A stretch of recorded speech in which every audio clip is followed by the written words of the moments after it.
5 seconds remaining. Dire team ban. 5 seconds remaining. Team Liquid's turn to ban. Dire team ban. 5 seconds remaining. Team Liquid's turn to ban. Dire team ban.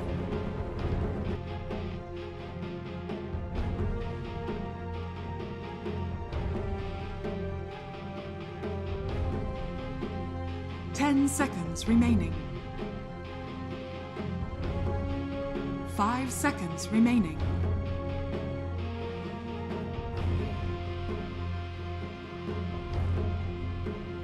Dire team ban. Team Liquid's turn to ban.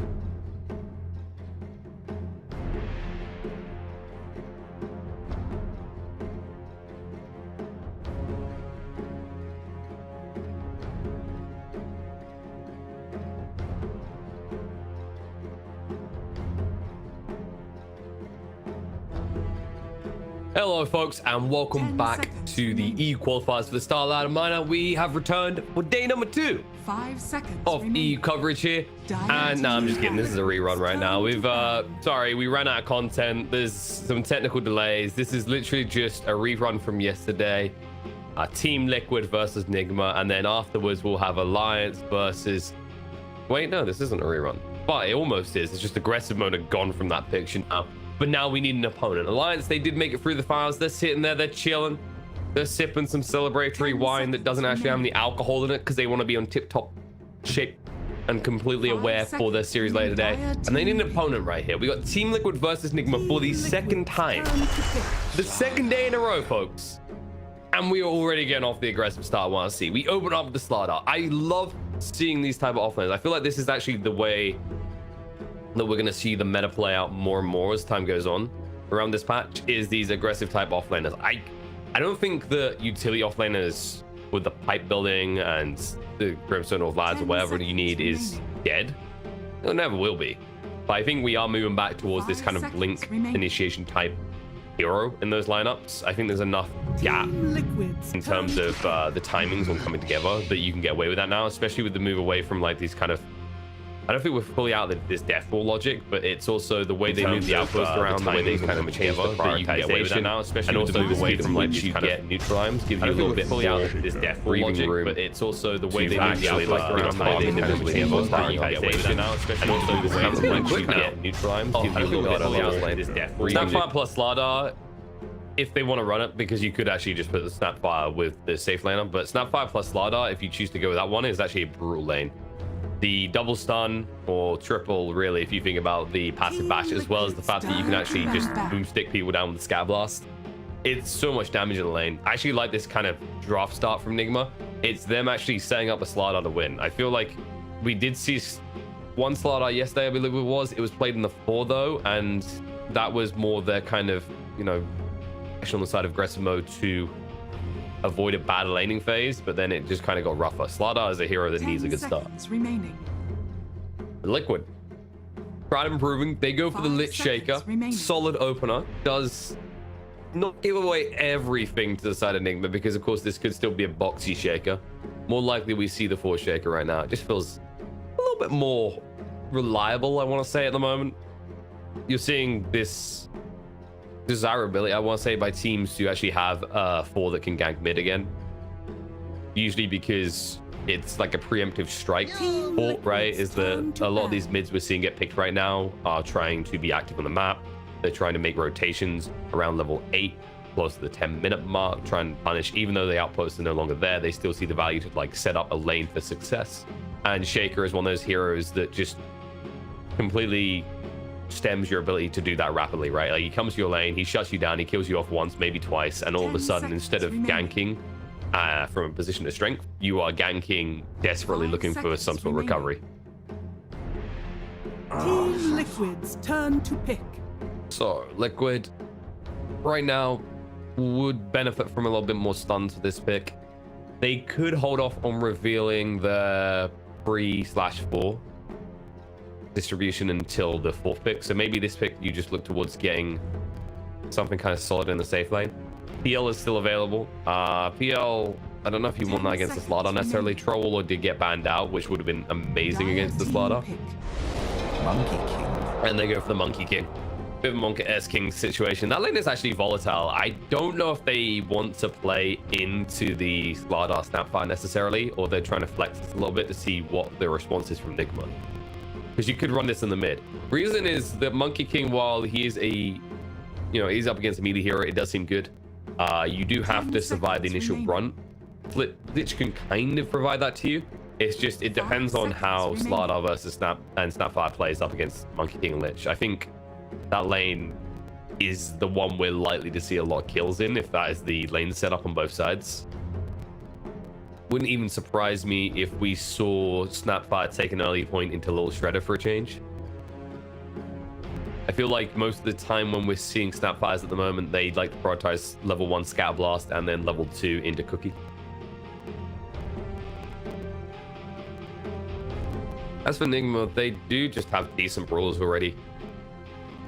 I wouldn't mind seeing some sort of plan around a double minus armor strategy. Whenever you get the StarLadder, like, it's just a nice complementary element, right? But you're always thinking, can we actually double up on this? Is there someone on the team that will end up building a Solar Crest, a Deso, these type of items? They do the Bat Rider. It means to deal with the Monkey King, and this actually means that this could be a StarLadder 4. I know though. We talked about this yesterday. Like, it can be a vicious 4, but it does kind of rely on you getting the first blood. 10 seconds remaining. Otherwise, it can sometimes be a bit slow. This could easily just be a Bat Rider 5, Snapfire 4, and I'd be okay with that as well, because I like Snapfire in the 4 just because you're a cookie cutter utility builder. I mean, you're also a cookie churner, but the point is that you can build into the Guardian Reeves, you can build into the 4 staffs. There's not really an item that unlocks something about Snapfire to a ridiculous degree. It's not like a Shaker who needs a Blink Dagger or an Axe, right? You need a mobility tool. Snapfire kind of has a well-rounded arsenal already, and it's just, what can I add to this hero to, amplify the effect in the fight?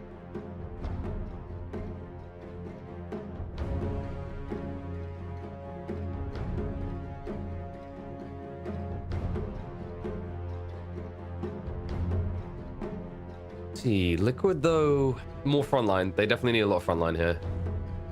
Monkey King is good, but you need to leverage it with another hero that can run in.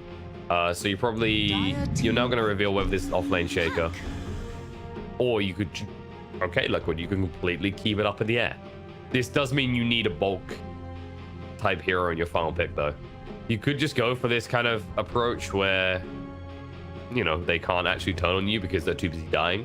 I just think if Nigma, for example, picks another strength hero, they might be a little bit too bulky to burst down unless Liquid simply run over them in the laning phase, which of course we did say yesterday. So wouldn't put it beyond them. As for Nigma, they have a lot of control right now. Every hero offers that. Bat Rider is a bit weak in the laning phase. If they want to run this as a 5 bat, it would probably be nice to have Nigma, something. They have a lot of control right now. Can actually. Every hero offers that. Synergize on the lane, something that maybe in the laning phase. If they want to run this benefits a lot from the chase down potential. Nice to have they have a lot of control right now. Can actually every hero against the Monkey King. Ray's already gone. This is a bit annoying.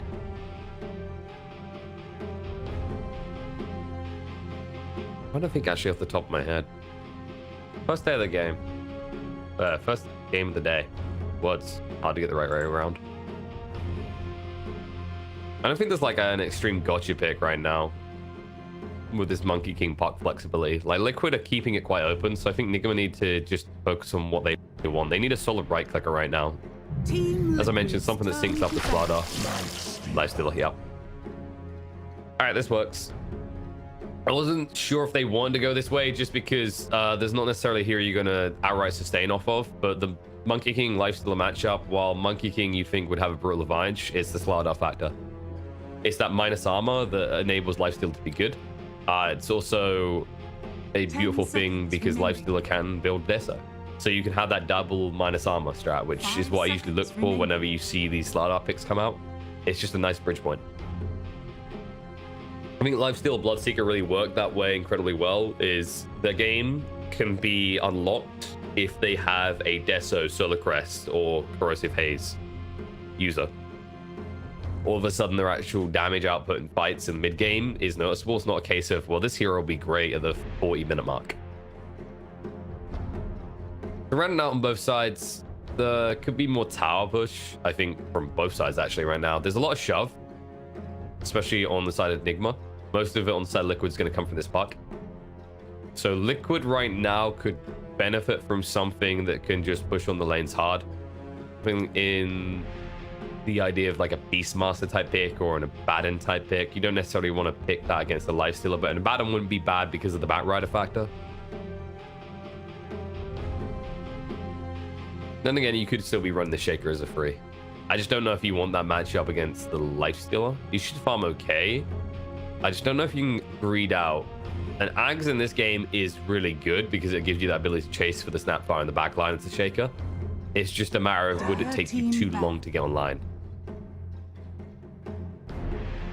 Should just be a ban out of like cheese picks. I don't know if Nigma's worried about something cheesy still.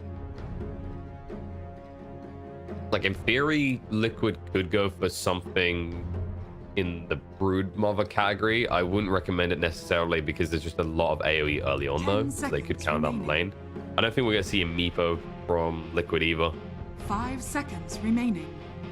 Although, you know, they definitely still need this front line. This is the thing for me, is like Liquid right now just needs something that can run in and just take the brunt of the hit that's going to come out from Nigma, because they do have a lot of damage output. Dire team pick. Team Liquid's turn. I like how Nigma's the one to ban TA. The beautiful irony, and the Tiny comes out. Okay, so this gives them a little bit more catch, initiation. This should be 4 Tiny, and then I want to say 5 Snapfire with Batrider mid right now by the looks of it, which is actually a really good pick and a way to roll it, because it can deal with the Monkey King, like, and keep range and just slowly will him down if he goes mid. And if Puck goes mid, Puck absolutely hates any damage over time-based hero. Select your heroes. And there's your front line. All right, so Liquid, they actually get the front line out. They also deal with the issue we're talking about with building damage. In fact, both sides do. So it's actually going to be we on the Tiny in the end. I was wondering if they're going to try and be cute with this, but I guess not. So yeah, it's going to be Kura on the Snapfire. This is the well, it's going to be slightly cute. Nigma's going to be running either StarLadder or the Batrider in the 4. And it is going to be Bat 4. I'm kind of glad they've done this. I'd prefer to see the StarLadder on the 3, just able to get a little bit of gold, guaranteed, and be more useful. Hope that GH stays on the lane. I feel like his job this game is primarily to just make sure Mind Control's lane can exist and Mike doesn't force him out by like level 4. And then yeah, you'll have Quake for versus we. Lone Drift versus Tiny. Tiny shouldn't be too bothered by the bear, especially since it got some damage reductions, but this should more or less end up being a farming lane, unless you get a solid rotation out from the Nigma supports, which can be a bit tough due to the bear scouting, but there is toss back potential if you come around and say GH hits back with the flame break and Tiny gets in range for the toss. They can maybe make some sort of cute play. But I don't think that's likely to happen. I think what is more likely to happen in this type of game is that we rotates the outer lanes where he can easily exploit kills onto the Monkey King. Puck, not so much. Boxy should be more or less safe, and I hope that Tiger doesn't rotate too soon, because I think Boxy might need to be guarded somewhat level 1-2 through to 3. This has been a big thing with Puck in the off lane, is the hero is still a dominant pick, but if you actually leave it alone from the get-go, it just gets forced out almost instantly and fails to have a game.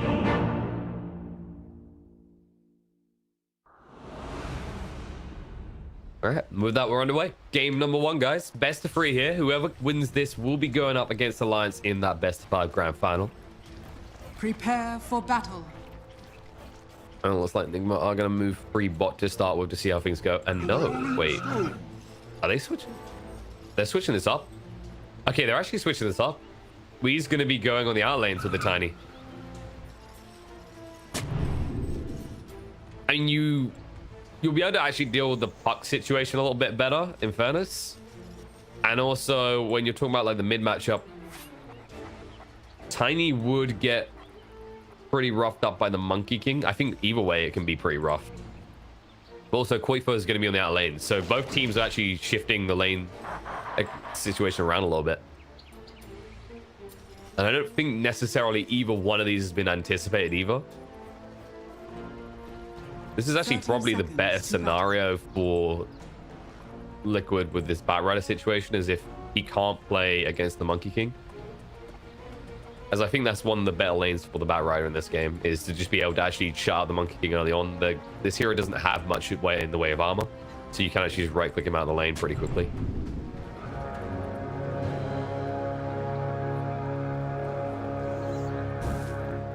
They will always see the bear, but there's nothing suspicious about this. It's just a bear trying to grab a rune, so it will now be revealed quick for us here, but I don't think they'll think too much of it just yet. And I don't think they're going to musical lane too much. Yeah, it's just this one. Or is it? All right, the line has been drawn, actually. They're doing a full switch up here. Someone put on the party music because this has turned into musical chairs all of a sudden. So Miracle should be going to bot. Is going to come back to mid, and it looks like Mind Control is going to go to the top. I do think out of the three melee heroes, this makes a bit more sense. Any melee hero in this game is going to suffer a little bit against the Monkey King. It's just the Tiny can deal with it a bit better because, well, one, you've got a lot of health, and two, you actually move quicker than your other two components. And obviously, you can actually pressure with this kind of tri-lane scenario. Once you get level 2, you can just get a point into the open wounds and maybe look for a kill, especially if Insani is playing too far forward.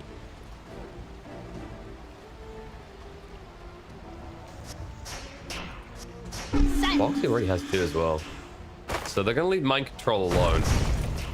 I don't know how long you want to commit to this bot tri-lane. I feel like letting your StarLadder suffer like this is a bad thing, and in fact your StarLadder might just die at this rate if you're not careful. They won't die for it. There's maybe a situation where you could actually have done that without letting him get away alive, but it's better to just keep him low HP. Then you make sure he doesn't feel comfortable ever CSing. And you can already see that actually if they right click him a few times, he'll die here because they have both nukes. And on the bot lane, they're trying to pressure this lone druid. Sure, you'll slow down his farm a little bit, but I'm more concerned about what's going to happen with the other 2 lanes, because the Monkey King is get to a stage where he's more or less free farming. The only way this turns around is if we finds like a cheeky toss back play, and then top will just turn into free farm for the puck. I mentioned that both these heroes kind of need the opener to be solid for them, right? With the StarLadder or the puck, both of them need to start to the lane. But once you get going off that first 2 free creep waves, puck is the one that can solo in that one-on-one engagement.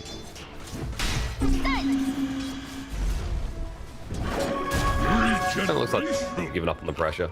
They're actually going to bring Kuro around. He will be spotted coming around the back though. He should be slapping down that sentry as soon as Boxy moves back though. All right, his spidey senses aren't tingling then. Okay, this lead's getting a little bit worrying. Obviously, we can't go for the tree grab build. You need all the points in the avalanche toss because the only way you're ever killing the Monkey King is burst with a rotation. So if you just try and actually go for the tree, you're moving too slow and the Monkey King can always just chase you down. It's the only reason Mike hasn't picked up on Oof. If he saw that the tree was grabbed by the Tiny, he would have an Orb of Venom on him already.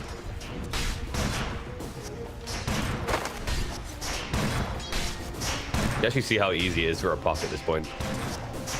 Double fairy fire, still has loads of regen, can just burn it through Koros even though he's this strength hero and doesn't have to give a damn.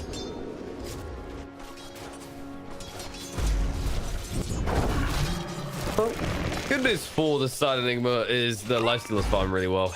I really am a bit concerned about Wee's slow start on the farm though. Mind Control is finding some CS now that they've rotated up the snap bar, which is important. I think it's a little bit easier for Liquid to leverage a small CS advantage just because of the heroes they have. Like Puck doesn't need as much to function as a StarLadder, for example, and the Monkey King can do a lot with little. You actually just do a race towards boots and make the first rotation. Usually you'll find kills. Quick for in the bot lane though, in a little bit of trouble, able to get away. And Miracle now baits himself. However, GH is diving, looking for the kill in the quick spot, but he can't find it in the room. Oh, that filthy bear. Quake bot will go down though. GH gets first blood and gives his life. That was a little bit dicey. Mike with a very early rotation, by the way, and he gets the kill. Miracle is going to go down still. So 2-for-1 exchange, but First Blood did, of course, go the way of the Batrider and Nigma.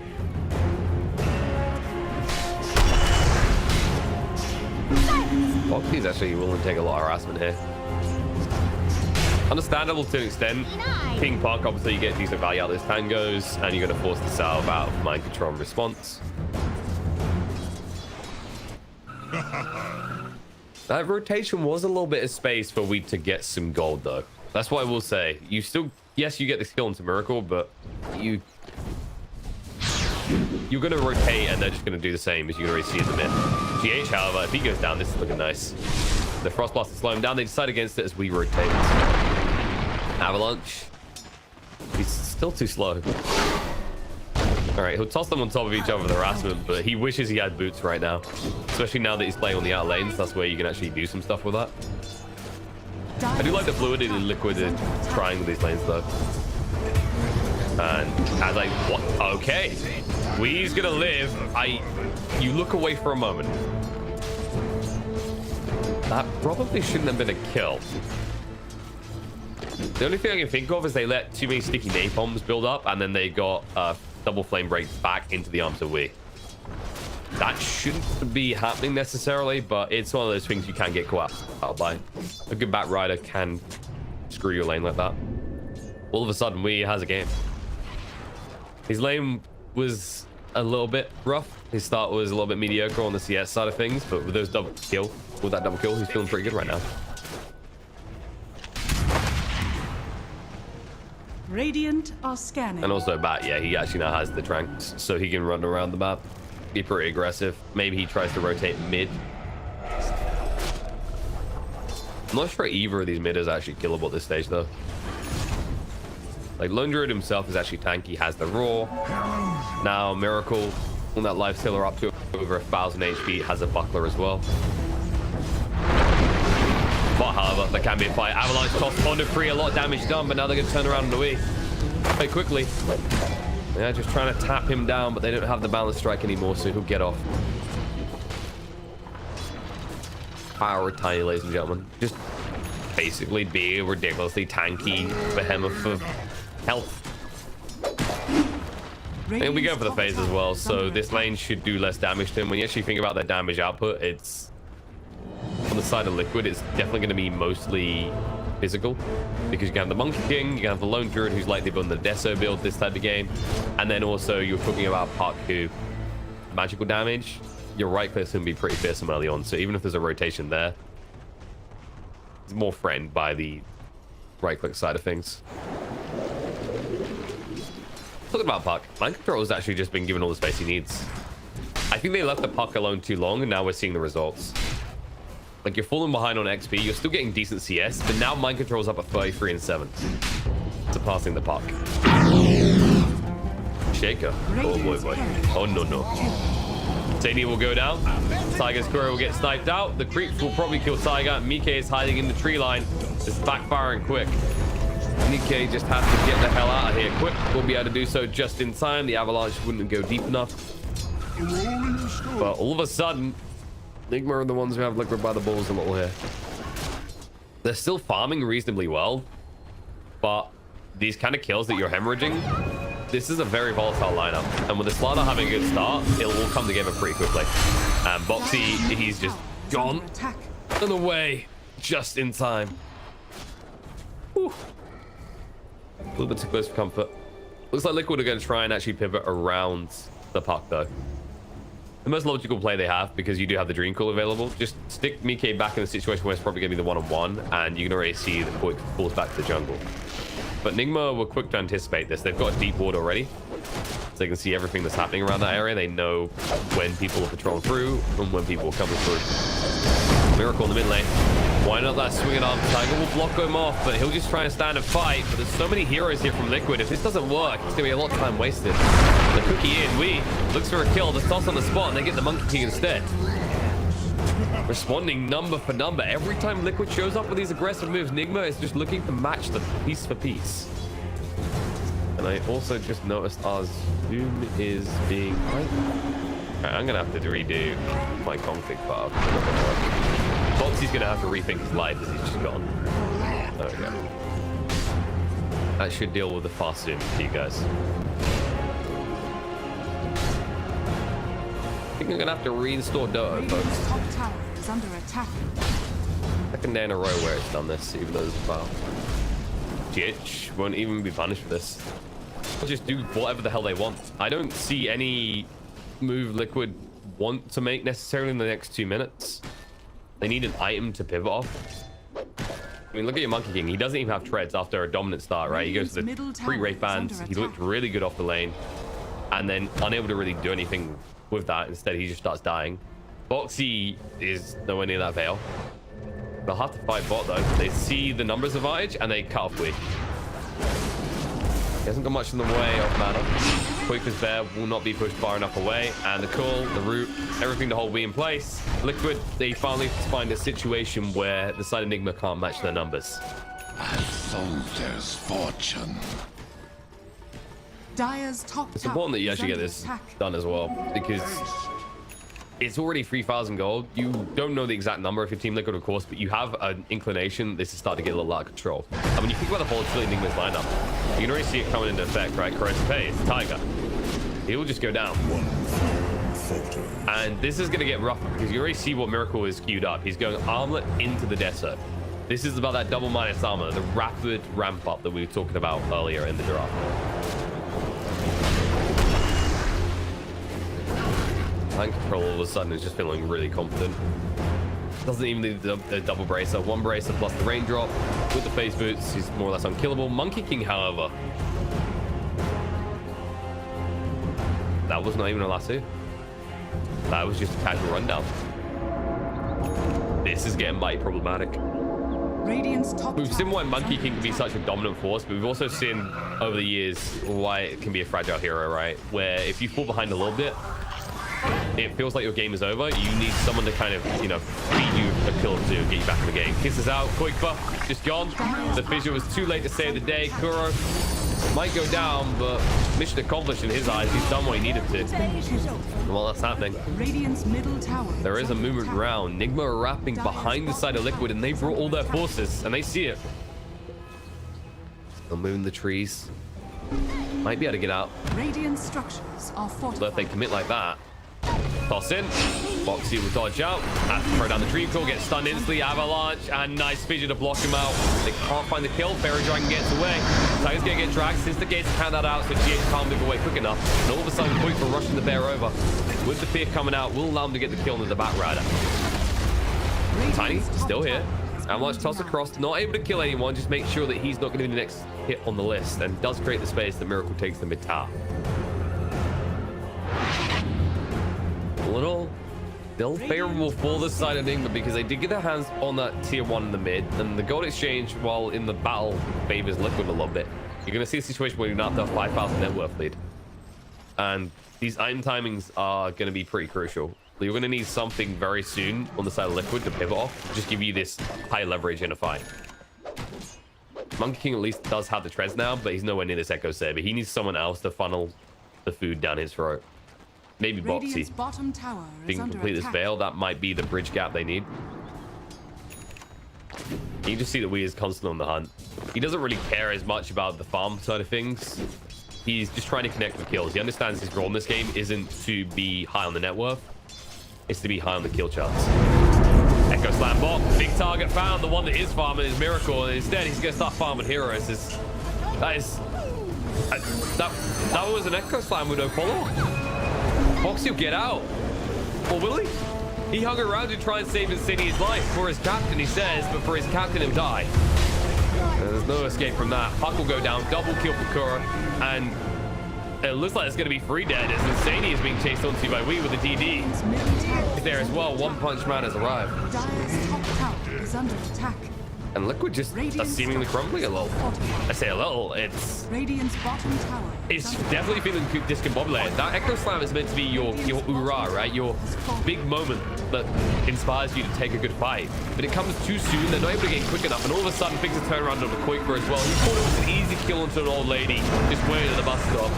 And instead, she just gets in the driver's seat and runs him over. Radiant's bottom tower is under attack.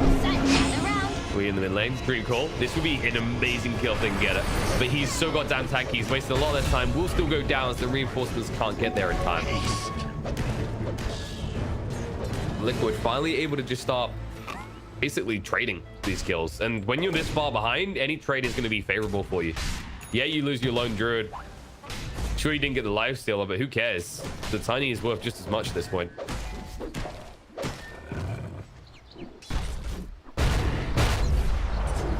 Tiger now halfway towards that blink. This is the thing they're looking for. Once they actually get that online, they can start to make some big plays. The Echo Slams won't feel rushed. You can actually just wait patiently for them. Also give them a secondary form of initiation on the back line, which is crucial at this stage of the game. You saw the damage that the Mortimer Kisses are doing. At this rate, like Kura is going to get decent timing on the level 2 ultimate. And the damage is just going to melt through the side of Liquid. They don't have the tankiest the heroes. You mentioned this in the drafting phase, right? They don't have that many frontliners. The lone druid was meant to bridge that whole issue. But that still means that the Puck is susceptible, the Lich is susceptible, Monkey King most definitely, even the Shaker.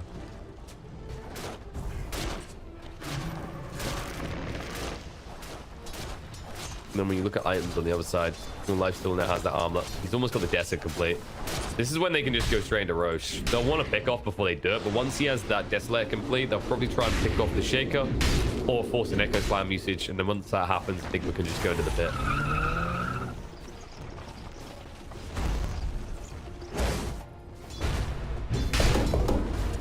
Yeah, Mind Control is still committed to the pipe.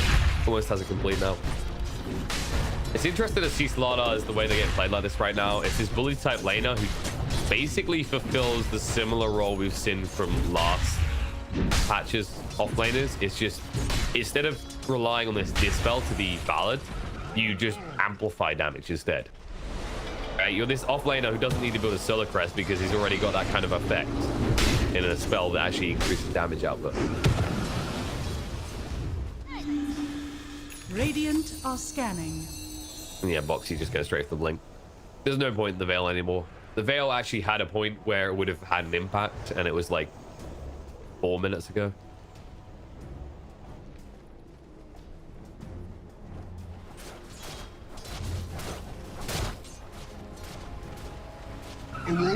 What does we want to do next? He didn't go for the blink build, he went for the drums. So he's just looking to run in. They're just looking to kind of overwhelm Liquid as they do that in the bot lane, bottom puck. And that was the blink reveal from GH. That's him a nice kill. Slows down the puck a little bit. A crucial moment when he was just about to get the goal for the blink dagger. And straight into the pit they go. That's a good enough takeoff, they say. The Deso now complete. Corrosive Haze at level 2. Roche is paper. Nigma are the shredders.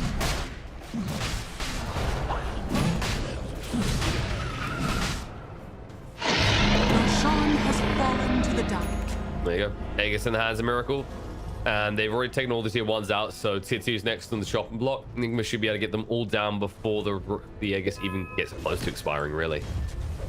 Radiant's Liquid top could tower is try under and find attack. them splintered a little. There is 1 or 2 heroes off separate, but it's only GH, and he has the blink dagger, so he can get through. Dreamcore's going to come out of the back line. They think they found the opportunity. They'll go with the Wukong. Battle Strike next on the free. The Raw through as well. Beautiful combo. The Chain Frost bounce around. They'll get the killer snap already. We try to move away. Slow down too much, and that Chain Frost still bouncing. Means they can just pursue through. Mind Control sliver away. They keep Vision for the time being. They are going to keep chasing. Radiant's top tower is under Vision attack. still not available for a long time, though, so they'll let him get away. Nigma do cauterize the wound. They minimize the casualties. They keep it down to 2, but suddenly Liquid are finally able to find some more gold. Much needed as well. When you got these blink daggers coming out, right? The Shaker's picked up his, the Puck has picked up his as well. You're feeling like you should be achieving max impact. And while getting the kill on Tiny is never something you'll complain about, what you're really hoping for is that StarLadder kill, that 3rd kill on top. As it's a huge reveal, double blink. You feel like you should actually be able to do more with it. The Nigma really are that far ahead.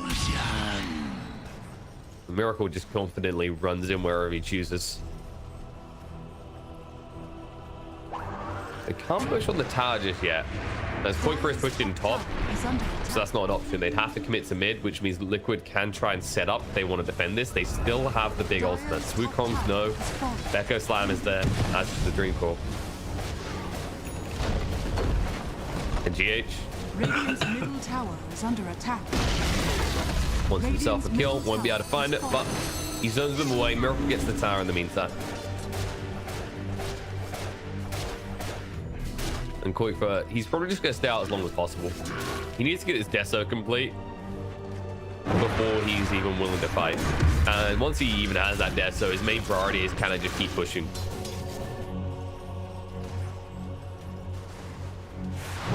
As for mind control, yep, straight into Blink. After you get Blink, in this type of game, a BKB wouldn't be a terrible idea for the StarLadder, just so you can chase into the back lines. It allows you to actually go with your lifestealer, as opposed to him just being stuck fighting alone when everyone else is running away. Deso is now complete though on Qualifier. Radiant's bottom tower is under attack. Oh, green cool jump. Snap the core straight away as they are on the river. They need to be quick with this. The fissure is going to block him off, so mind control a little bit of trouble. Sprint's going to come a cooldown, but they throw down the Wukong to ensure that he has nowhere to run high. But the kiss is in the choke point. This is the real question. It's still only level 1. Get him pretty low. Miki able to move away, and the slow's coming out. The last is going to be there, dragging the monkey kick.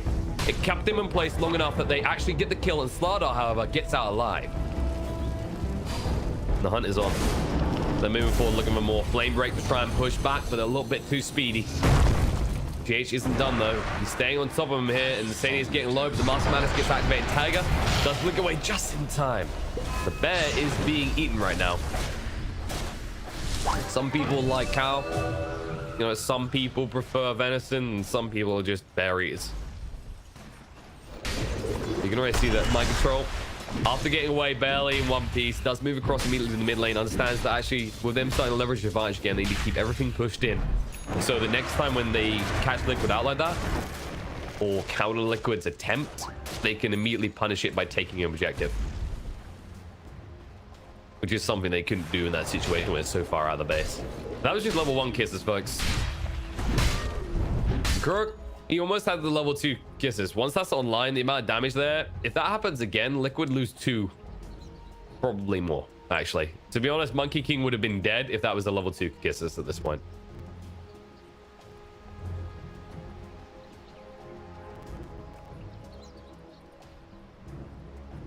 Quick little pause. I think this is actually one of the things that makes Snap 5 feel so lethal as well. I feel as if with each change to the map, we're getting a high priority around these kind of choke points, right? You've got these stairs around Roche that we saw time and time again before they removed these shrines here.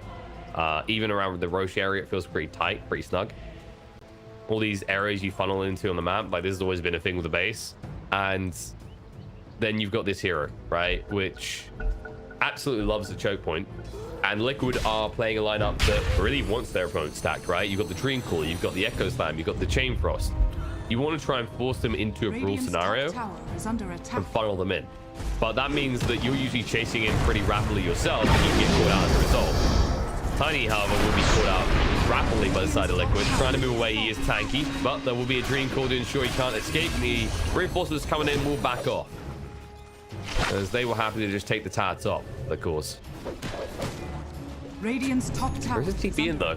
They got an Infest Bomb ready. They actually want to fight this, despite the fact they don't have the tiny for 30 seconds. Jump in, jump out, Qualifier, gets shaken about, and he's just back into the base, immediately dead for 45 seconds. Mike looking to make his escape. Doesn't actually jump into the tree in time, has to throw out the Boundless Strike. Will still get out. A little bit dicey for him though. Liquid will just return to tending to the lanes. They got punished immediately after they shoot their aggression. And Aegis has been reclaimed now. The Miracle is a slightly more vulnerable target. I say slightly because at this stage in the game, he shouldn't really be going down.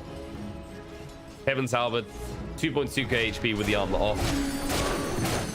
And plenty of ways to save him, whether it's a toss out, whether it's the stuns being thrown on top of him to zone away his opponents. And then when you're talking about stuns, like where is the magic community? When's it going to come? Because you can actually see the next priority for Mike is, okay, he sees the issue around being squishy. That's not what he's tending to. He thinks the issue is more damage right now, so he's going for the Diffu. And then Qualifier trying to get a little bit more lockdown, go for this Basher build. So then you are very much relying on how good your dream calls can be and how on point Tiger's going to be with these fissures to cut up the fights with the Echo Slams, control your opponents. As Nigma are likely in a scenario where if they just wanted, they could go double magic immunity and then just... It looks like mind control isn't sure what he wants just yet. He wants to death maybe, or is it the other way around? Jump in, Tiger got him 3 hits, Mike threw down the Wukong, so mind control down to half HP, but all of a sudden Mike, he's feeling the pain. He can't fight his lifesteal, it's too goddamn strong. You'll get the lifesteal, but it won't make any difference. You can't reign supreme with the lifesteal himself, as 4 are dead now on the side of Liquid. We're going to make it 5 as they run into the base. Foxy will move away just in time. They didn't quite cue that correctly, so they weren't able to infest bomb on top of him, but this is going to be build and die, and they're going to die quick. And we finally escalated towards high ground. This is what we were saying in the previous fight. Is the reason that Nigma couldn't do this is because Liquid would actually bring the aggression out to the map, but the moment that Liquid are back on the defensive, if you give them this opportunity, they're just going to work with it. And mind control, what looked like a whoopsie attempt crush, ends up baiting the side of Liquid into jumping on top of him. A 2.5k HP hero with a pipe complete. That's never likely to go well for the side of Liquid. And this is the thing, they're just trying to scale up raw damage to outdo their opponents. They don't have a Spirit Vessel builder. They don't have that advantage in this type of game. And they can't really decide whether they'd want to. I mean, if you could, who would you build it on is the first factor. But even if you did, it doesn't address the lifestealer issue. You just need more lockdown, more damage to kill him off. And he's the core aspect of Nigma's damage right now, as we saw in that last fight.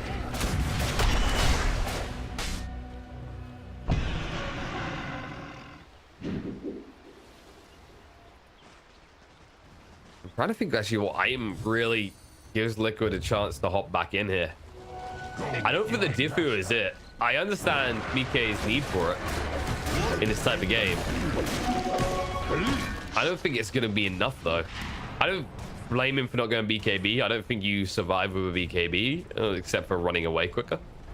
In fact, there's just a lasso, right? So if you put a BKB on this Monkey King, you're just going to get dragged away straight away and killed every time.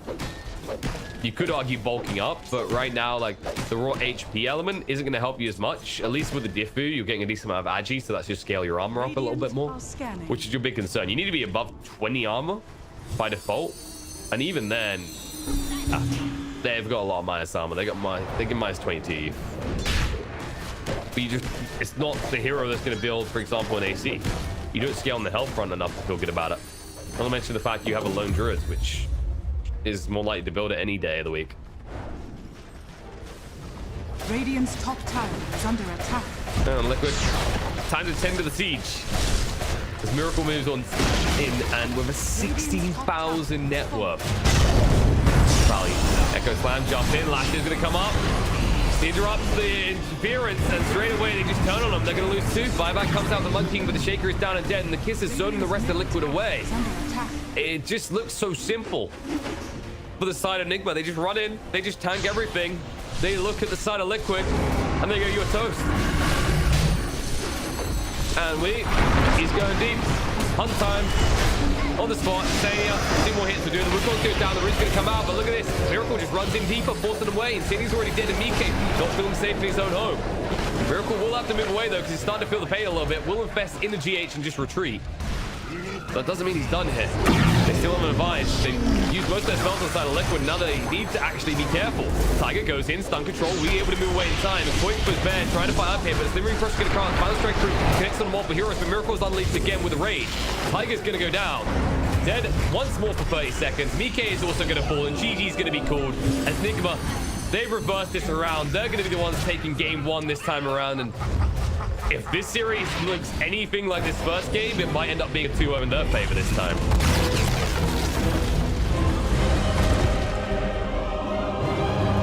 And my, oh my, how the tables have turned. How when you come down into...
Team Liquid's turn to ban.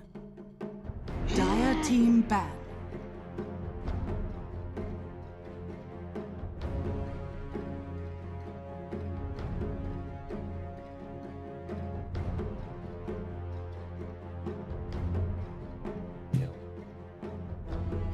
Team Liquid's turn to ban. Team ban.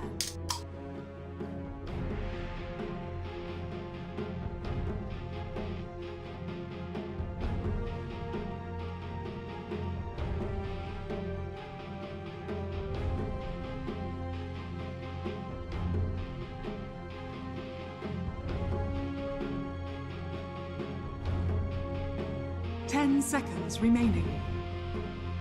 Team Liquid's turn to ban. Dire team ban.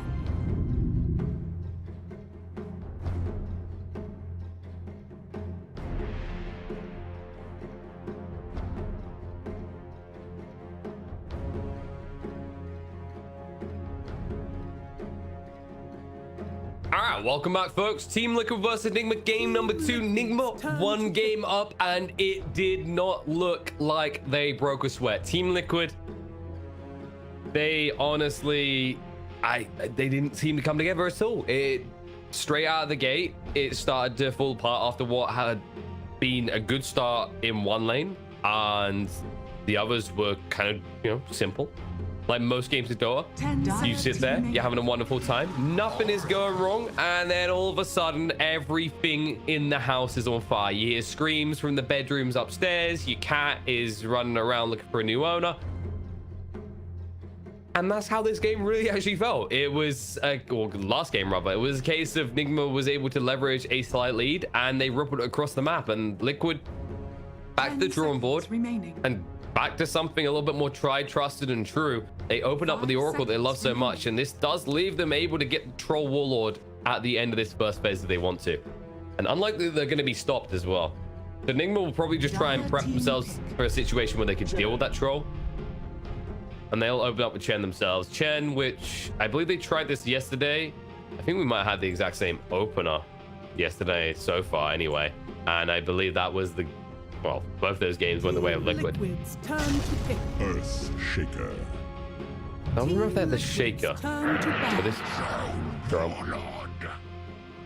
It's just a typical opener for this out of Liquid. If any team is going to first phase, the Oracle is going to be this team. Insane absolutely loves this hero. And getting these two together as a volatile combo. Nigma, however, they've gone for the Chen and then one of the better counters, right? Where you can actually just, if you're going for this kind of death ball idea, which Nigma might start to pivot into, then Shaker is one of the heroes you can typically go to shut that down. So it's Liquid, yes, they do reveal a little bit more about their draft so far, but Nigma, because they've gone for the Shaker and Chen, they already don't have a Spirit Vessel builder. Not that you necessarily want one when you're thinking about the Oracle that you're against, but this does mean that Liquid could pivot into multiple heroes that actually benefit from the fact that you don't have that counter anymore, right? So you could, if you're Liquid, you could be eyeing up things in this game that, like the Monkey King, the Timbersaw as well. Depends on what Nigma is going to open up with in the second phase, but I could see a situation at this rate where you see a Timbersaw coming out. Team Liquid's turn to ban.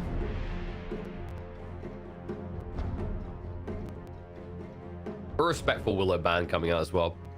StarLadder having already been removed from the pool by Nigma, they're like, you know what, we had our fun with this, boys. Let's just get the hell away from that. Let's not run the risk of that kind of issue coming up. Also might suggest they're going for more strength heroes on the side of Nigma, because StarLadder is such an easy counter to these strength heroes who don't tend to build into armor. So you can always get them to the negative armor. At best case, maybe they're building an AC layer, you'll still get them to under 10 armor. Of course, like 10 armor is the point at which beyond you start to get the most value. And it looks like Nigma are going to swing out the lanes. They've actually got a lot of early push already with the Pugna now and the Chen as well. They can apply a lot of pressure on the towers. I don't feel like we're necessarily going to see someone on the lines of Beastmaster, as you can get a little bit bullied by the Troll, but they might try and get an off-laner which further enables their ability to shove in. 5 seconds remaining. As for Liquid, probably best to get a hero that can actually rotate rapidly out of the mid lane, or something that is actually just going to counter Pugner immediately in the lane, so that you can actually just dominate instead of worrying about rotating to the outer lanes. Because the other thing that makes Pugner such a frustrating hero, just like the DK, the DP, but definitely Pugner to a higher extent because he doesn't have to commit, is the moment you leave your lane, he's going to push for your tower.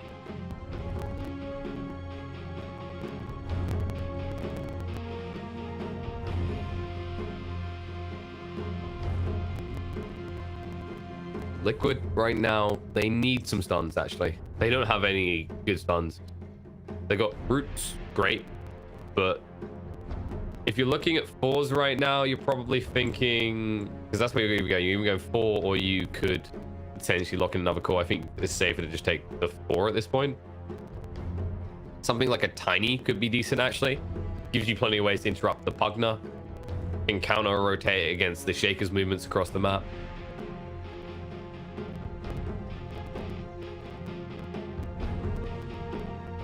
I don't think we see something like a Tusk. I feel like Tusk is just a little bit too dead in the water right now. Also doesn't alleviate the Chen issue at all, so you don't get any high advantage there.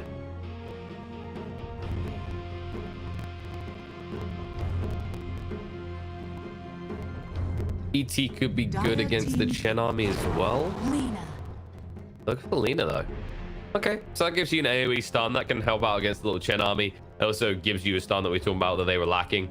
Not necessarily the most reliable, as the cast point isn't the quickest, but is a little bit hard to sidestep, especially early on for some of these heroes, especially heroes like Chen, who don't tend to even grab themselves some boots early on, because these greedy mofos always just want to get maximum heals, and they just consider themselves a small walking heal fortress.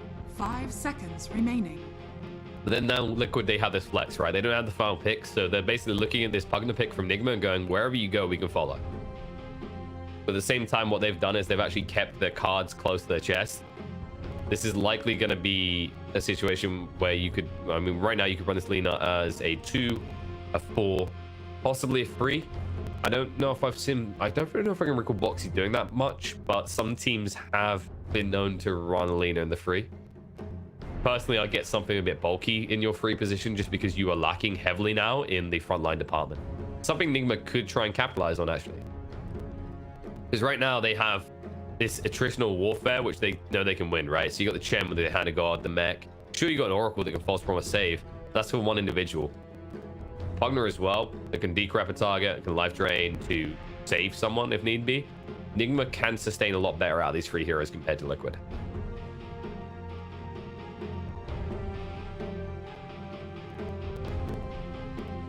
So if you're Nigma and you see this, you could just get some more stuns. Damage isn't the greatest concern right now, but you're probably looking at actually just getting your hard hitting core. Likely you go for the Miracle Hero. Maybe safe lane as you're looking at. PL isn't available. Naga is still in the pool. Not terrible, although I just think Naga is overall just too slow to play right now. Team Liquid's turn to pick. And they go for the Spectre. Well, I talk about slow heroes to play, and they go for the one that was always considered the hyper late game scenario for. But Spectre, I actually think this is better than Naga. So the thing with Spectre is, while it tends to have a little bit of a rougher time starting the lane, it can be involved sooner, right? With the global presence available through the haunts, you can actually make pickoffs across the map. Also, if Liquid are running this pre-squishy already lineup and they're going to keep committing to this, it now gives you the ability to control a fight, and there's that Timber we were waiting for. It was already looking good because you picked the Chen and the Shaker in the first phase. The Pugner doesn't necessarily like facing off against Timber. It's actually a weird interaction, right? Because if you actually get Pugner plus Timber on the same team, a lot of damage output, but surprisingly enough, Timber, or maybe not surprisingly enough, can just screw over Pugner. Also, you can lane up against the Pugner if need be. So if this ends up being Nigma running the little eternally dead kid in the mid, then you can just slap the Timber there, and you can see as Decrepify won't change that. 10 seconds remaining. I want to see another component from Nigma that adds to the anarchy. Remaining. Right now, they're going to have a hero that can jump the backline Echo Slime. You're going to have the Haunt that's going to cause carnage for Team Liquid, but Timber already a hero that doesn't care. Right now, I feel like you need something that also connects with what the Spectre is doing and then the Shaker is doing on the back line. Or you could also just double down on the, like a frontliner, something that actually holds to the other side of your pincer attack, right? Like if you're gonna make a sandwich, right? And we've been there, we've been hungry in the morning. We've started building this sandwich with like 5 different components, and it's getting pretty heavy on all the meat and the salads and whatever else you got in there. You want to have a strong bun on each side. You don't want to, like, you're not going to go make a sandwich with like a thin slice on the bottom, right, and then double slice on top. I'm just making you all hungry right now. That's my goal here. I don't know who makes sandwiches with double, like, you know, double bread thick, but some people do. Some people like to stick it in the middle. 10 seconds. Which is kind of what the Shaker does in the analogy, I guess. But the Earth Spirit farm pick from Liquid is... 5 seconds. I was wondering about this very early on, whether they would actually pivot towards something like this, because we mentioned that they needed some stuns, someone who can kind of frontline, pseudo frontline to an extent. But I didn't expect them to necessarily go for this. Earth Spirit is still a hero that a lot of people don't rate highly. And it should be the 4 Earth Spirit as well, yeah. So it looks like Final Spirit coming out. It's actually going to be Void Spirit for Weeha. Always surprised when this hero actually somehow makes it through to the final phase, and this actually bridges the gap. We mentioned that Nigma needed something else that can join on the back line and follow Spectre wherever, and you've just chosen one of the most mobile and elusive heroes in Dota right now. Nigma's draft is looking pretty spicy, and you can actually see, I don't know if they're just talking right now. This should be Pugner in the free, but I'm wondering if the Spectre's going to be a little bit too slow, especially against the Timbersaw. I think that could be Nigma's downfall. If they could find a way to pivot and advantage in the other 2 lanes, though, they're fine, right? Like, it's always that rule of thumb. If you win 2 lanes out of 3, you're looking great for the game. If you win all 3 lanes, something went wrong for your opponents in the game. So always aim for 2. The question is whether they choose to invest resources heavily into Miracle's lane to make it work, or if they double down on the Pugner and the Void Spirit. I would like to see a situation in which they enable mind control so he can take towers early, which is going to funnel gold into Miracle. As for Liquid's side, Liquid have a kind of more simple battle plan here, right? Like, you're taking this Timber who should, for all intents and purposes, match up fine and do very well against the spec. And then you have the rotation power of an Earth Spirit anyway. So that's going to be alleviating this issue of who actually ganks who roams who. Because the Lina can actually move. And we've actually seen this, I think, I'd say the Chinese teams have been especially good at this, is running the Lina mid, recent patches, and actually efficiently rotating towards the enemy sides of the map, taking their farm from their camps, as well as actually just attacking his outer lanes. This is the thing, like, Lina as a mid, sure, you can farm waves, but really, as soon as you have level 6, 7, or 8, you should be thinking, who can I rotate on? It's all about killing, and your opponent in the mid won't likely die to you. It's very unlikely that once we has 6, he should die to the Lina, unless there is some setup coming in. I want to So there's our teams. Those just tuning in, Nigma is currently 1 game up over the side of Liquid. Liquid need to bounce back, or they are done, sparse, and out. Only 1 slot for the EU region in this qualifier. As for the laning starts, yeah, Liquid are going to move 3 heroes bot because you have this Earth Spirit. If any hero can pivot and advantage, 3-man style, it's going to be the Earth Spirit, and the Earth Shaker runs into trouble here. It's going to hold the fissure because there's no point throwing out straight away. He wants to split up the fight, but it's too late. They've got what they need to bring him down. The boulder smash through. Tiger makes sure he yoinks it. They're going to give it to Mike. I don't mind the Earth Spirit's done this. I don't know how I feel about the fact he leveled the boulder smash to do so. Rolling boulder is just so good, but if you're just going to try and run on the lane, the boulder smash is obviously better because you'll have the double slow, so he might hang around here to try and kill again. I think they're just going to try and punish Pugner hard, especially now that they know that he's leveled Decrepify. So you don't get punished for stacking hard. It has that Never Blast.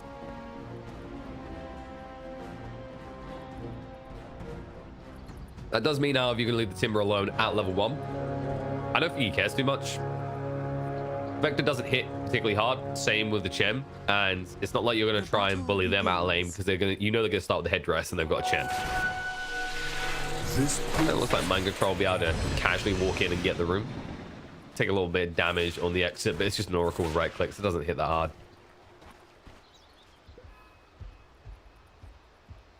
And it's a matter of what Tiger wants to do. Is there really kill potential top? Not necessarily straight away. Once he has 2, sure. I think it wouldn't be a bad idea to give Boxy a wide start just so that he can actually get quick level 3. But Tiger would probably just come up here, hang around, pull the creep wave through because you can, and then force maybe the Spectre to just CS under tower, low right click damage and taking damage she doesn't want to.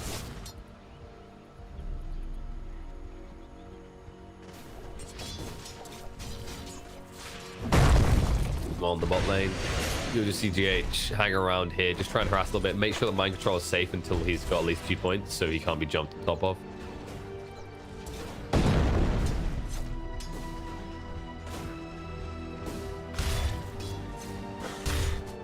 Look at the beautiful thing about playing Ursula as well these days. You know, you don't have to think about, oh, it would have been nice to have had a stout shield for this harassment. Can't even buy him anymore. He also has boots as well. That's why I like that he took the kill. It just feels really good to be in this situation where you almost have boots 2 minutes into the game, or less than 2 minutes rather, as an Ursula. And yeah, he's just doing the right thing as he allows Boxy to get towards 3 quicker. That's when Boxy should be pretty safe in this lane, not really touchable anymore.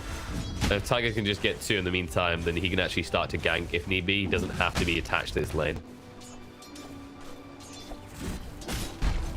GH actually could rotate early if you want to. I think it just comes down to when we makes the call. He's like, okay, I'm having the wave pushing my side. Quickfir's keeping the wave fairly close to him so far, and we is doing well in terms of CS, so he's in no rush.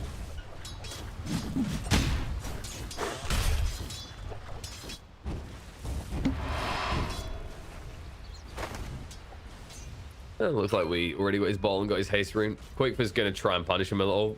He was hoping he'd walk up, but he's got all the vision in the world, so he sees everything. We'll be forced to pop that haste, of course. Bot lane. Lot trade going on. No kills happen just yet. Pressure will be thrown out into GH, though.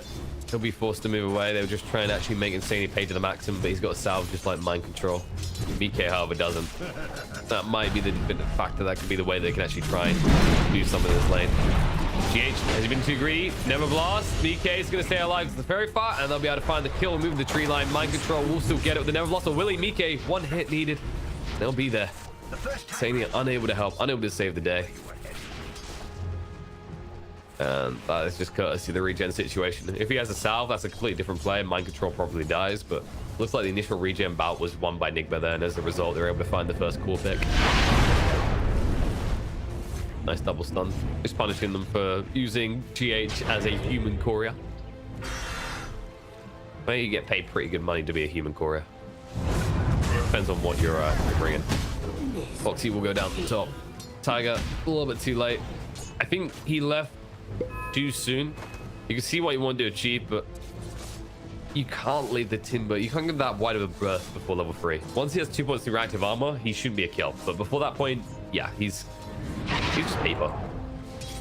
Especially if Miracle goes for an early point Desolate, which he didn't even bother doing here, and they still are able to run him down. Bot now, though. Tigers goes, okay, I failed to save top, but I will kill bot. We'll keep it even on the offlane is dying, as they do bring down mind control. This GH, he's rotating. The pings are coming out. They actually saw him move by. And you anticipate this as well. Like, at this stage, you're 4 minutes in. There's enough gold and XP in it that the Shaker wants to kill mid, especially now that Qualifier has a level advantage. Albeit a slight one.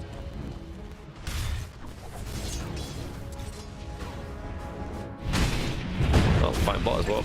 Bot smash connects on the 2. Mind control able to run away.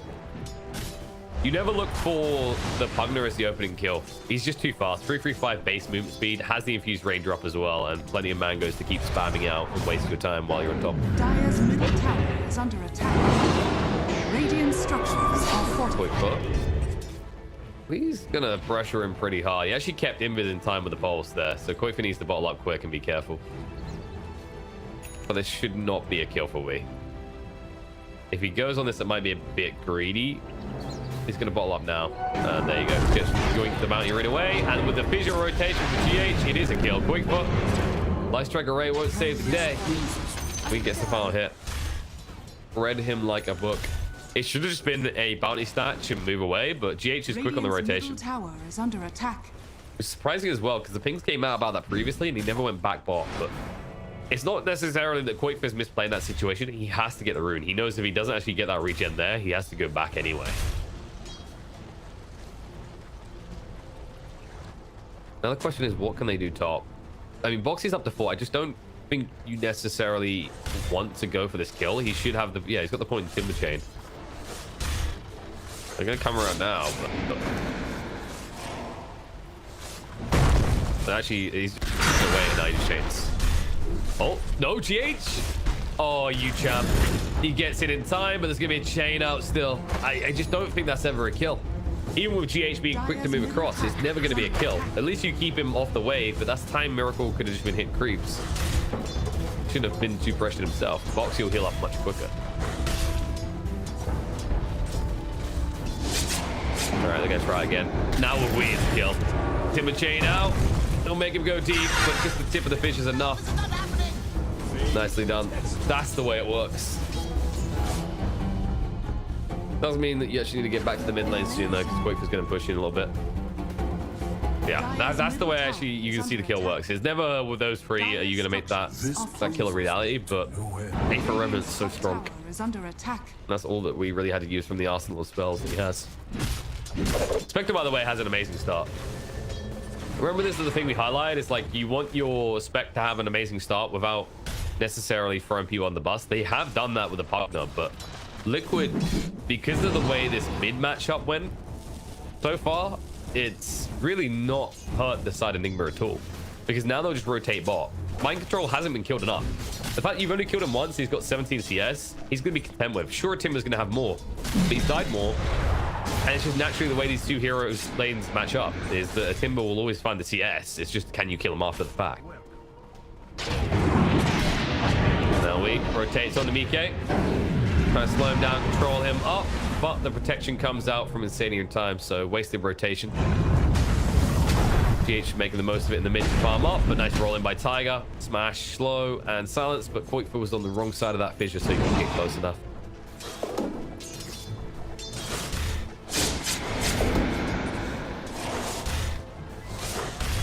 The question is, where will Qualifier rotate and when? I think he wants to rotate bot, but the problem is like the Pugna isn't worth the time. Sounds really mean, but he's still catching up. Like the Timber clearly done better than the Pugna. It's just not worth that much as a kill. You're probably better off just pressuring mid, stacking up, farming as much as you can, and getting a little bit of chip damage on the tier 1 mid. But however, he sees value in this lane. However, they see value in a kill into him. And they're chasing through, looking for it now, but the Qualifier stops Mike from even having a chance to get the route out. And allows we to move away. Good old support Pugna here to save the day.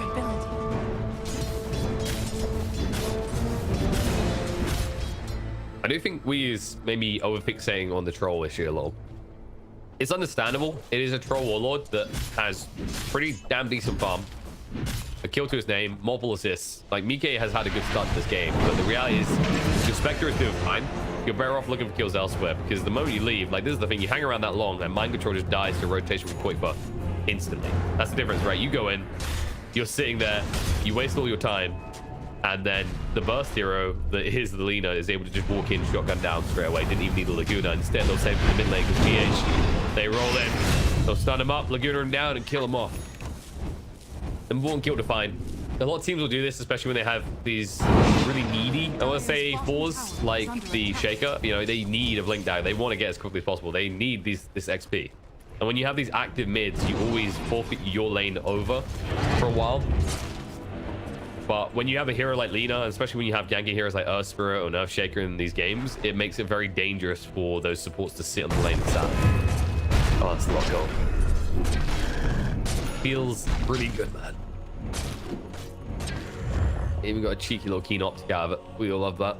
It's all about the regen with this item. Cast range, sure, that's cute, but 1.25 regen on an indie hero that is already able to spam spells out pretty regularly. Huh. Oh, I'll thumbs up that. I'll take that any day of the week. And it looks like Bangaroos will just be split. No shenanigans just yet. However, Nigma still have two heroes smoked, and they are going to bait Qualifier in. However, he sees it quickly. Haunt's going to be there. Moving in, and Qualifier is trapped. No easy escape. The false promise is trying to save the day. They're trying to heal him up quickly. He's moving away. The roll is there. Light Striker rate comes out. They could try and turn on a GH here with the Laguna being thrown out. Qualifier. No, he went back in. He thought he was dead, and now he is. Oh, no. I mean, you couldn't be sure. It looked like you should be dead. There was almost enough damage that we saw at the end of the false promise. You're gambling at that point. And you do not want to take a chance that you're just going to run away and die, so you might as well try and take someone with you. And instead, in the end, Nigma are the one that take two the first full rotation. Just leveraging what they can do very well. Play away from the Timber.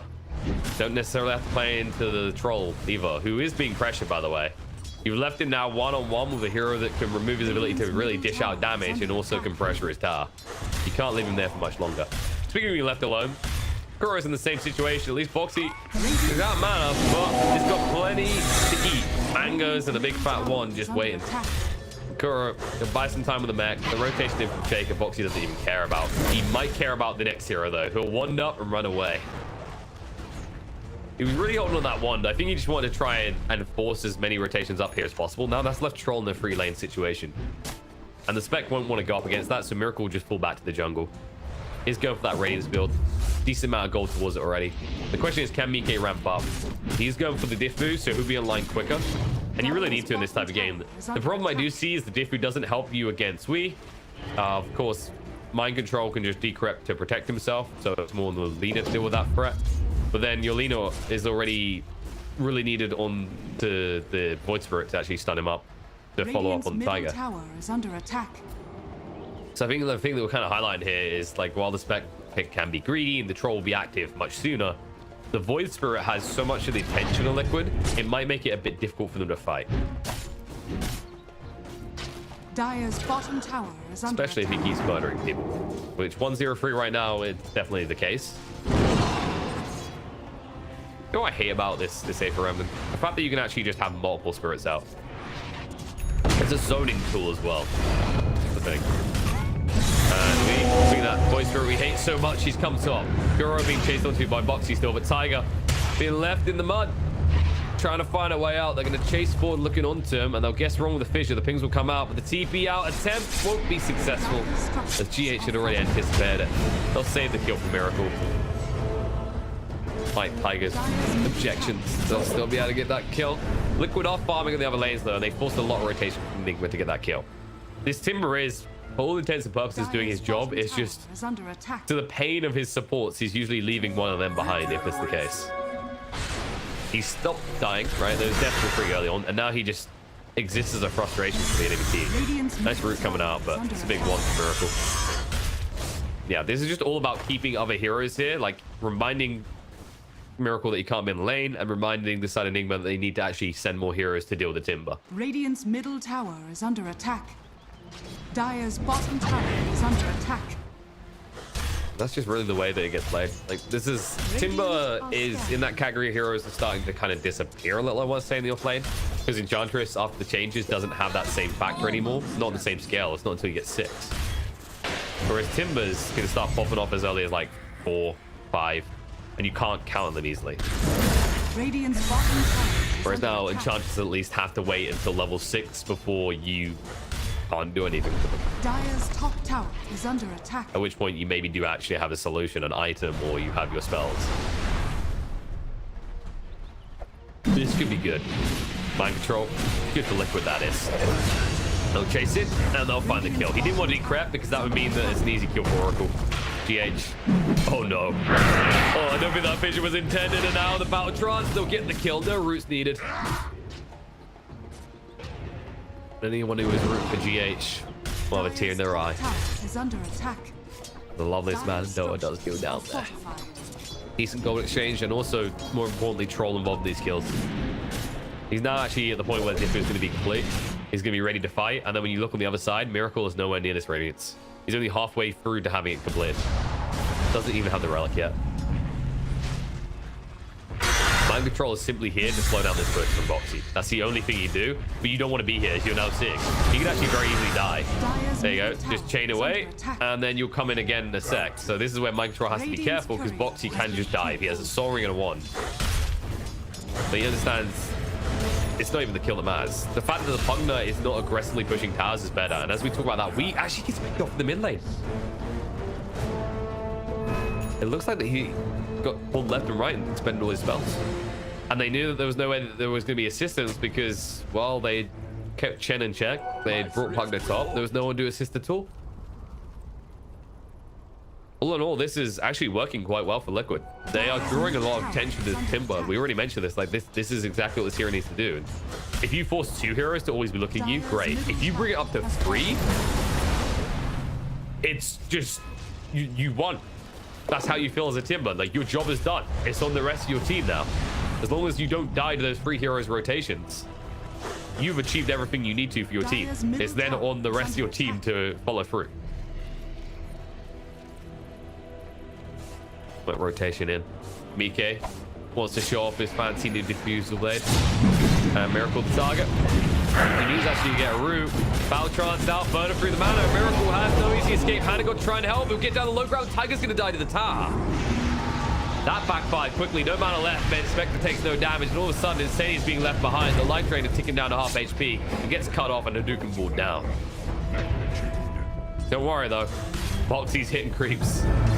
It's not his fault. He has to do this. The gank has failed, and all of a sudden, Liquid just need to back out, minimize casualties. They do force the buyback out of Insania, and they'll be happy with that. That was the Diffie reveal. That was Liquid's move to make, and they go for the greediest target possible. There's always the brutality of the Diffusal Blade, right? You're burning all this mana. It's deceiving you about how much damage you're doing, because the moment your target runs out of mana, when it's a Spectre with maxed out dispersion, you're doing no damage at all. Oxy. They're holding in place a long time. He gets the chain out. Great sit through. Nice silence coming through from Tiger to stop that life drain. And they should just bug out of this. They've once again forced 3 heroes from the side of Nigma to come top.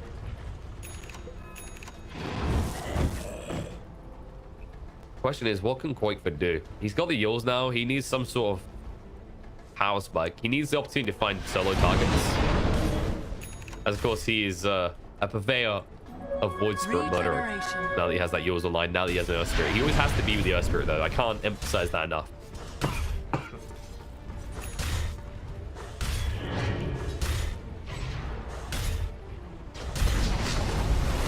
Also, because the Tiger did go for the strength, for the treads. Dire are scanning. I'm fine with it, though. I think it's decent, especially if you're going to stack braces. Like, you'll have enough regen there. Not like Trank's going to be that great. Arcane Boots is okay, but drug at that stage. The way these fights are going, like, you're not exactly spamming spells. You're more or less waiting for the save, or you're going in hard and committing. Early on, especially, the treads are just so nice. The attack speed is really good on this hero, especially once you get to level 10. If you choose that damage panel, likely will take the distance. Hero. Oh, the root didn't connect because Creep's got the master covered. However, they can't cover against Boxy, and the stuns come out. It looks like all of Chen's babies are dying. Only one will limp away, and they find the biggest target to mind control. The push through. They actually see Kuro as well with that boulder smash, but decide against Chasen. They don't need it. They've done the damage. When it comes to Chen, the way you beat this hero is you don't kill him, you kill his little friends. Radiant's bottom tower Little friends. is under attack. Now number 1. Satyr Tormentor coming around. Are fortified. Dire's top tower is under attack. No trade going on here. Just a tier 1 top. Dire's top tower Nigma still don't want to fight. They're going towards that Radiance. And it is now complete. Miracle also does have the level 2 haunt, so you might see them try and make a play soon. They're good. Yep, smoke already. Read my mind, Cora. Did I read his? Probably read his. One of us is a TI winner. I'm pretty sure it's not me. Oh, hold up. Deso complete now on Wii as well. This could be a huge fight for them. They're looking to go top again on the Boxy of all targets again, and now Mike is here to assist as well. Decrep onto him just so he can't chase. However, Boxy, he can chase very easily. He Moves forward on Akura, gonna get him low, force out the mech already. He's holding on to that hand of God. He will throw it out by as much time as possible, but he's already dead. Now they're going Echo Slam. There's the reveal, but the Battle Trance comes out with the false promise in time. He's already dead, but Troll controlled up, can't do anything just yet.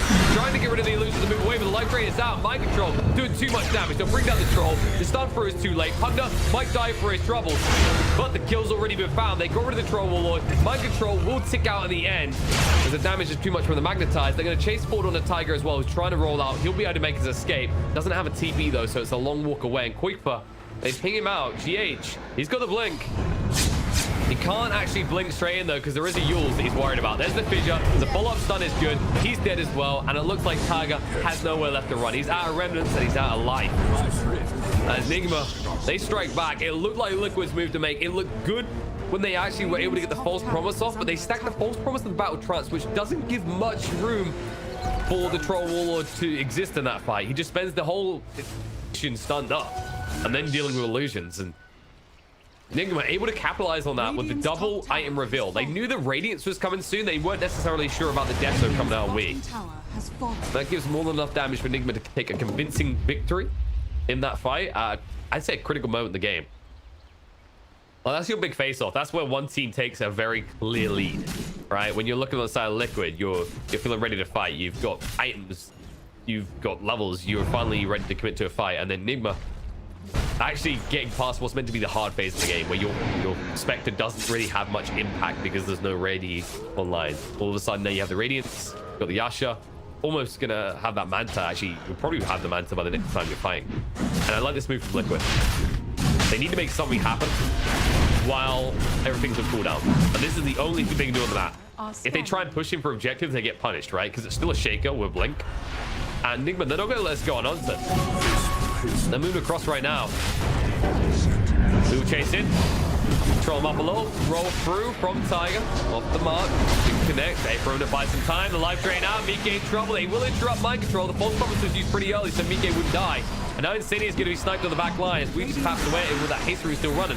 Mike needs to retreat. Bellini helped to work with Timber, create a lot of space alongside the Earth Spirit. Fissure through and they found the kill. Mike dead for 50 seconds. LSA does connect. The Voice Spirit will be slowed down, but Miracle is on the hunt, hot in pursuit. Aether Remnant will not connect. It will be whiffed, but Insania. He can get out? No, he can't. No chance. The LSA will not save the day, and it looks like the poor little Oracle is going to die again. And I think, yeah, Nigma just take this. It's half HP Roach. There's no way they don't. They have the damage now at this stage of the game with the death, so how hard the Spectre's now hitting. And they'll say thank you. Good job, Liquid, for doing half the work for us. And this is a brutal scenario for Liquid, because now, not only does Nigma have their hands on the Aegis, not only did you fail that fight around the pit, but they took that fight against you without having their big ultimate. Now they've got the Echo Slam back online. They've got the Horn. They're ready to go.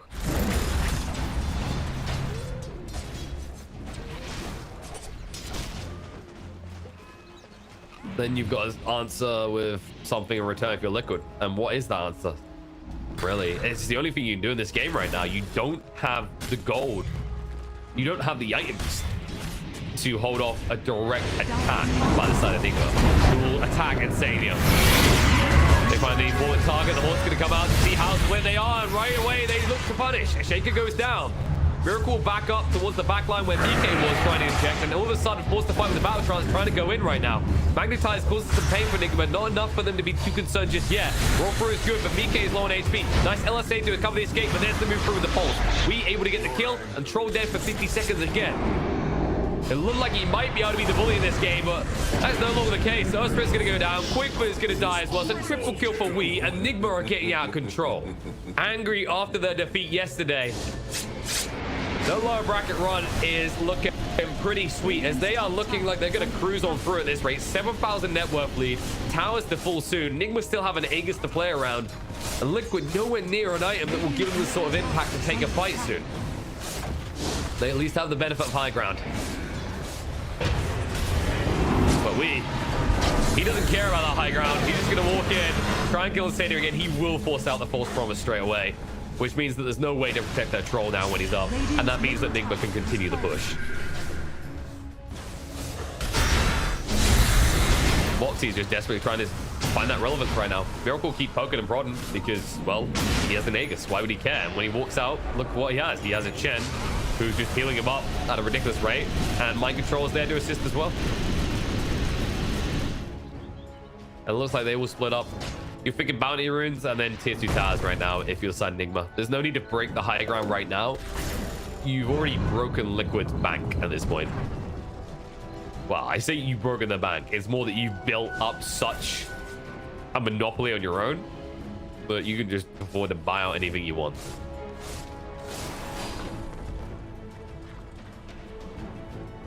And you actually already see the Paladin Sword picked up as well. Miracle has that option, but maybe you switch it out once you have the Aegis expire, but not before. Yeah, Tiger, he's just trying to do what you have to in this situation. You're an expendable 4. Your job is to get vision, keep waves pushed out, and you won't be able to do that for long, but you definitely won't be able to get out in one piece. As they do find the kill, at least it's the less valuable kill. Let's put it that way. Qualifier was pushing on the bot lane, so he could have been a susceptible target as well because his build doesn't really give him mobility like the Earth Spirit. So in some ways, they should actually be kind of grateful that the prioritization came out onto the 4 as opposed to the less mobile 2. Liquid. Oh no, Mike just wanted to farm. Miracle just wants that core. He doesn't care about anything else. And hey, I have to use a Diffu. Miracle will chase onto Mike. Mike has to get out quick, down to half HP already. And Miracle might consider going in for Insania, but with the rotation from Qualifier, they'll stop. They did force Boxy back and almost kill him though. That was mainly just we actually. Yeah, he had a little bit of assistance and stuns from the Shaker, but that was primarily just the damage output of the Void Spirit in this game, almost killing the Timbersaw, who should be the hardest kill in the game right now with 2.5k HP. Not looking the case. I don't blame Boxy, by the way, for going this build, the Spell Amp over the extra reactive armor stacks. He has to actually get damage done in these fights because your troll is being kited too much and your leader is a shotgun leader. Quite the opposite. Lena is constantly at risk of being shotgunned down. And now the push will continue. This is so frustrating, this combo.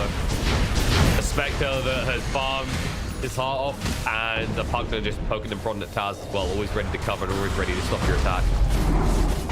Miko nowhere near a BKB even. Boxy in a lot of trouble. BKB gets activated by Wee, goes in with the DD. The False Promise is already out. They can just turn targets. Insania already down. They'll chase in. Make sure they keep the pressure on the Boxy. It's going to be close. He will live though. And enough reactive armor stacks up that he gets up to half HP. But now you no longer have a False Promise. And the Echo Slam jump in T8. Totally got the horn pull-up as well. It trapped everyone on the side of Liquid away from safety. And it looks like they're all getting a white for it. Everyone on the side of Liquid is down. And the GG gets called. They know it's over. Nigma do not wait around in this series. They take 2 games in a row. They're going to continue through to the grand finals up against Ice. Liquid have no shot as second chance of being alliance. Instead, despite how this qualifier opened up with Nigma getting dominated by Liquid, it switches around day 2.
this timber source fully the map.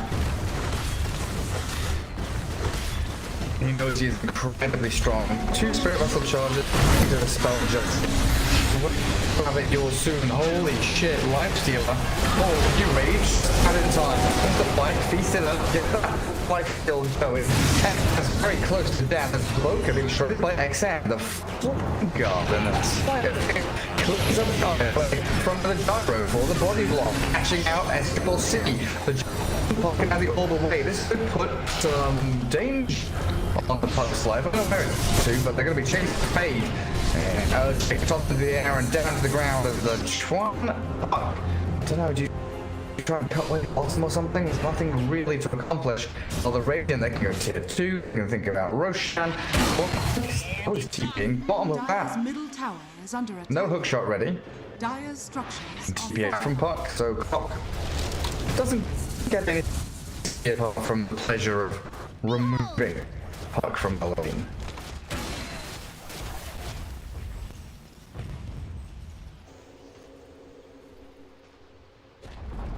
Unfortunately, I can't change the stream. Well, let me check again. Actually, that sound great. Oh, goodness sake! Whatever. Fucking out this game is the echo of Fade. Lifestealer again. The solitary target. Fade's gonna get much done. It is after him. Frost Shield coming forward, chasing Gyro, still stuck by the IO, and in comes Chan. Dream Call available, so just a waiting rip to the normal, but a good super chain. Takes down Army. Lifestealer gone. XM left all alone now. And relocate and save the Gyro. And the Timber Sword shreds straight like clockwork. Chan's still trying to play with his food. Phase shift away from the super chain, still gonna get clipped by them. Radiant's top tower is under attack. CDC. Time to run and hide. Timber Sword, big angry boy, and Gyro dishing out some serious damage. Radiant structures are fortified. Earthshaker has been quiet all game long. It's still only level 1, but it's still perfect place, perfectly timed. Wins that fight for Team Master. Let's see if we have stream edit capability now. Stream manager will have access denied. Access denied.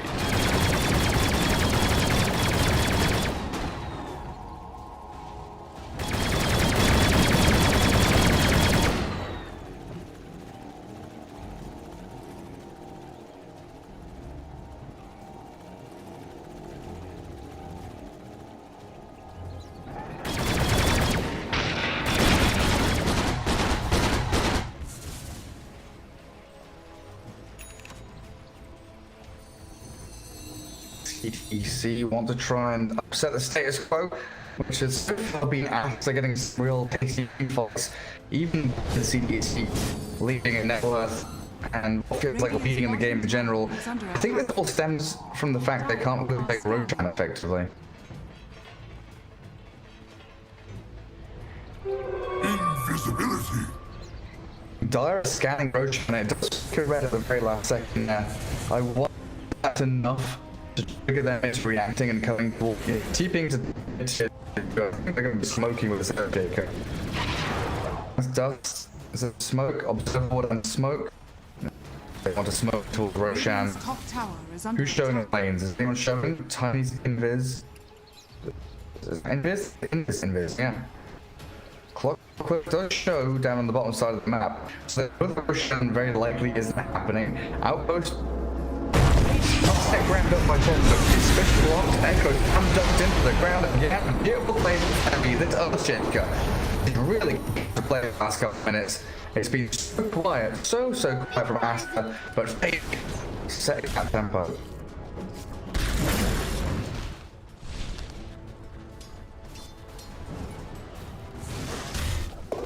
Never refuse gold given. Radiant's bottom tower is under attack. Radiant structures are fortified. Dire structures are fortified. Radiant's bottom tower is under attack.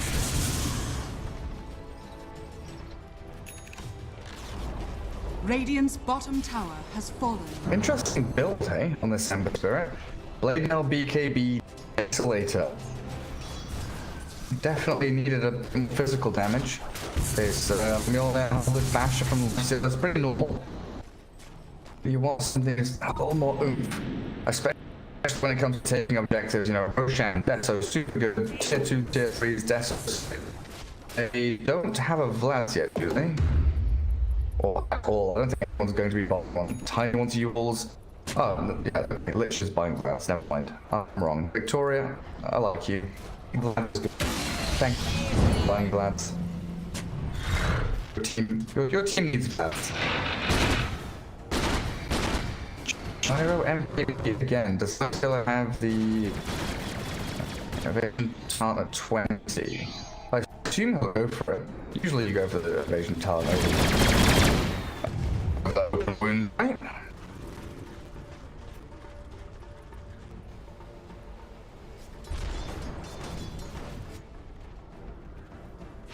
Roshan has fallen to the Radiant. Response for Roshan. Aster are all away. Puck hiding in side lane, Earthshaker hiding in side lane, Iocopter hiding in triangle, Timbersaw not even showing on lane. Man. I'm scared.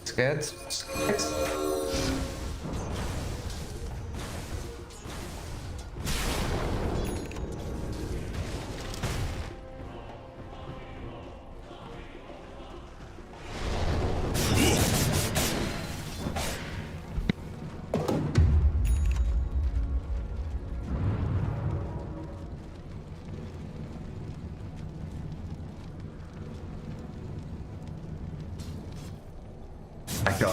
Look at my face sitting in front of the helicopter. Level 2 Echo. Could theoretically go straight onto this Ember Spirit, but has the Fire Remnant out.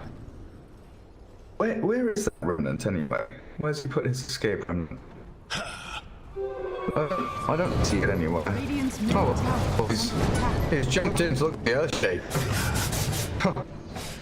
Very aggressive. XM, one Remnant remaining. Now they know he doesn't have a defensive Remnant, so they could jump the Ember Spirit here, but still so passive. Even with vision all the way behind Dire them. are scattered. Scallop's the high ground now. Bade pulls back. Team Aster, very defensive. Timbersaw farming behind everyone. Surely he should be up in the front, scouting everyone, right? He's waiting for time to shoot. Stream coil. Only on Ember Spirit. He does BKBs. Cool. Nice. Hector perfectly happy with this. Oh, super to death. One more Pennant, one more hit, one more beat. Then he slots him down. X finds the kill. But Echo wants to leave with a chain frost bouncing back on faster though. It's triple down for Dire. The full hero's gone for the place of one. Ember Spirit drops. Should find the kill. Schwan. It's the door. Away to the door. Pull to CDEC. They just pop their BKB and then they find.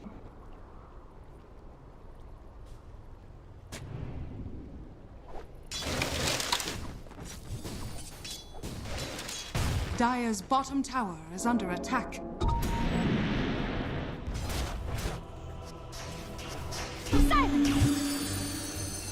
Even the Dragon and Buck, why don't we? And Dire's bottom tower has fallen. working on Shadow Blade. Gyro did finish up with MKB, and of course, Satanic is next. It's Timbersaw and needs a level. We can't just use yourself every time you get Spirit Vessel. That's getting a little bit dodgy. You're up against Tiny Clockwork, Ember Spirit. Clockwork, who has a full pipe halberd queued up now as next item. Blink your time, pretending he's Earthshaker. And I guess, is it Vlad's done? Yeah, Vlad's done. Coming up for Victoria. Oh, that's the big one. This is where we're moving towards. Abyssal Blade Lifestealer, that's the key. We know about Ember Spirit, he's all good, fine and dandy, but here we go. Abyssal Army. You can't jump to Timbersaw, that's a little bit sad. When is LG playing? That's a funny one, actually.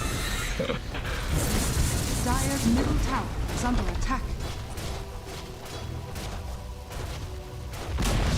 Dire's middle tower. Nobody. has Well, fallen. man. And annihilates to clockwork. Oh, we go on TV rating. That team get the hell out there. Spotted by Dara to the walls that came across. Go smoked. And just game set. Felt it coming.